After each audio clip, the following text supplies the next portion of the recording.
तो देखिए students, next topic है हमारा प्राइस चेंजेस, है ना। कि कई बार जो कंपटीशन की वजह से जो प्राइस है उसको भी चेंज करना पड़ता है, चाहे हम प्राइस को बढ़ाएं या कम करें, उसकी वजह से जो क्वांटिटी सोल्ड है ना, वो अफेक्ट होती है। वो डिपेंड करता है इलास्टिसिटी ऑफ डिमांड के ऊपर, है ना। जैसे आपने डिमांड, लॉ ऑफ डिमांड पढ़ा होगा कि जैसे जैसे आप प्राइस बढ़ाते हैं आपकी डिमांड कम हो जाती है और यूनिट्स कम सेल होंगी, और अगर जो प्राइजेज़ है वो कम करते हैं तो आपकी डिमांड बढ़ जाती है। तो वो डिपेंड करता है इलास्टिसिटी ऑफ डिमांड के ऊपर कि आपकी जो यूनिट्स की डिमांड है या जो सेल है वो कितनी उससे इफ़ेक्ट होगी।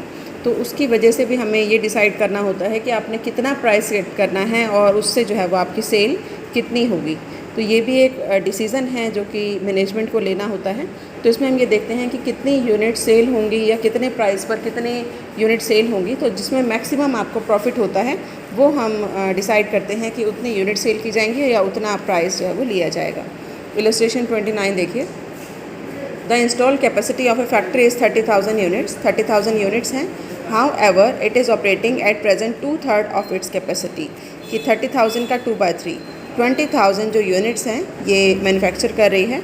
मार्जिनल कॉस्ट ऑफ प्रोडक्शन है ₹30 per unit with fix charges of ₹2 lakh. कि 2 लाख फिक्स चार्जेस हैं और 30 पर यूनिट के हिसाब से इसकी मार्जिनल कॉस्ट है। Sales manager has come forward with the proposal to increase the price. वो चाहता है कि प्राइजेस को बढ़ा दिया जाए, है ना, कि प्राइजेस को बढ़ाकर कंपनी को प्रॉफिट जो है वो ज़्यादा हो सकते हैं। ये जो चेंजेस है वो इसने ये नीचे आपको बताया है कि अगर वो ₹45 प्राइस राइज़ करता है अप टू 45 सेलिंग प्राइस, तो 20,000 यूनिट्स जो है वो सेल होंगी। अगर वो प्राइस को बढ़ाकर ₹50 कर देता है तो देखो यूनिट्स कम हो गई 18,000, और अगर प्राइस और बढ़ा दिया 55 कर दिया तो यूनिट्स टू बी सोल्ड कितनी हो गई 14,000। तो देखिए लॉ ऑफ डिमांड इम्प्लीमेंट हो रहा है ना, जैसे जैसे प्राइस बढ़ाते जा रहे हैं यूनिट सोल्ड कम होता जा रहा है। अब आपको डिसीजन लेना है कि at what price company should sell it's product. अब देखिए it is also gather from the costing department that if the production is pushed beyond 25,000 units, कि 25,000 यूनिट से ज़्यादा किया जाता है या 15,000 से कम किया जाता है, तो जो मार्जिनल कॉस्ट है is likely to be 31। Marginal cost आपकी बढ़ जाएगी। तो आपसे पूछा जा रहा है कि विच प्राइस राइज, ये जो ऊपर प्राइस राइज दिए हुए हैं इसमें से कौन सा फॉलो किया जाए। आप देखिए इसके लिए हम एक टेबल बनाएंगे, और टेबल में यहाँ पर पहले जो सेलिंग प्राइस आपको 45 दिया है उसके अकॉर्डिंग क्या होगा, 50 के अकॉर्डिंग क्या होगा, और 55 के अकॉर्डिंग क्या प्रॉफिट होगा, और जिसमें प्रॉफिट मैक्सिमाइज़ होगा उसको फिर हम सिलेक्ट करेंगे। आप देखिए सबसे पहले आपको यूनिट्स दी हुई हैं 20,000, 18,000 और 14,000।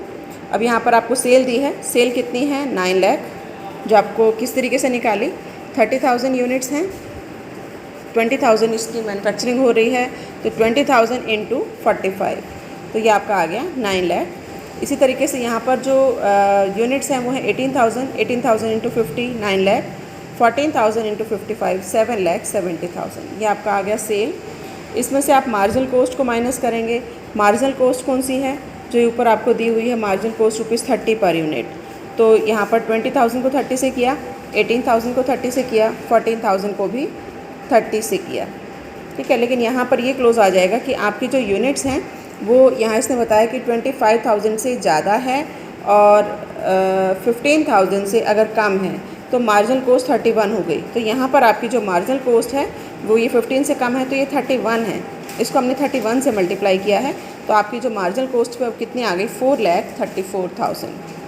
ये कॉन्सेप्ट क्लियर हुआ कि यहाँ हमने 31 से क्यों किया, क्योंकि यहाँ पर आपको बताया हुआ है कि अगर 25,000 से ज़्यादा की सेल होती है या 15,000 से कम की सेल होती है तो मार्जिनल कॉस्ट ₹1 से बढ़ जाएगी।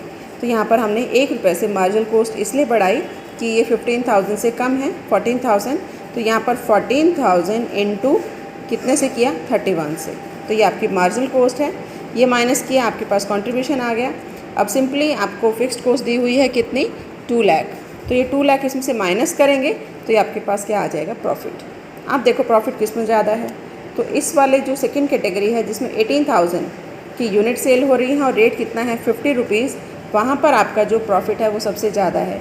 इट मीन्स ये जो प्राइस है ये सेट किया जाना चाहिए कि ₹50 के अकॉर्डिंग गुड्स को सेल किया जाना चाहिए। तो इस तरीके से हम अगर कोई प्राइस चेंज करना है तो उसका इम्पैक्ट देखते हैं कि उसका सेल के ऊपर क्या इम्पैक्ट होगा, और जहाँ पर हमारे को प्रॉफिट ज़्यादा मिलता है, कंट्रीब्यूशन ज़्यादा मिलता है, वहीं पर ही हम जो है वो प्राइस को सेट करते हैं।